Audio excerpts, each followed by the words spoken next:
Përshëndetje, kjo është pamja e programit. Mund të duket pak e komplikuar, por në fakt nuk është shumë. Këto janë disa nga dritarët. Nëse klikojmë në njërin nga dritarët, mund ta shihni kufizimin në ngjyrë të kaltërt. Kjo tregon që kjo dritare është e selektuar. Këtë dritare këtu e quajmë program. Në këtë hapësirë mund të menaxhoni videon. Ndërsa këtë hapësirë këtu e quajmë timeline. Këtu do të thonë ndodh magjia. Këtu vendosen videot, ndryshohet renditja, shtohet muzika, teksti e gjithçka në lidhje me videon.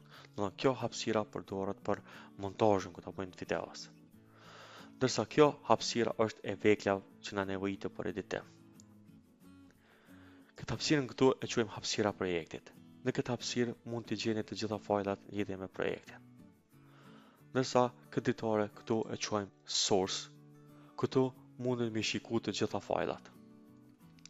Gjithashtu, secila dritare i ka edhe tabet e veta. Shikoni kjo këtu, thonë secila ka tabe të veta.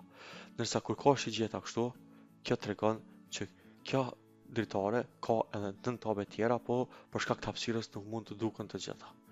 Ndërsa, varësisht prej projektit ju mundi me vendos të bëhen drag and drop, domethënë mundi me vendos me ndryshuar renditjet e dritareve. Për shembull, këtë mundi me vendos tu. Mjafton me bë vetëm drag and drop. Ndërsa, nëse vreni që keni bërë shumë ndryshime edhe doni me kthy si ka qenë më herët, atëherë kemi opsionin Windows, Workspace dhe klikojmë Reset Saved Layout. Shikoni kjo kthehet prapë si ka qenë më herët. Ndërsa, nëse nevojitet editore tjera që nuk i kemi këtu, atëherë gjithmonë i shfaqim te Windows. Për shembull, këtu me tik janë të shfaqura, ndërsa këtu pa tik nuk janë të shfaqura. Kështu që kena me pas raste në videot në VM me shfaq apo me hek ndonjë editore tjetër.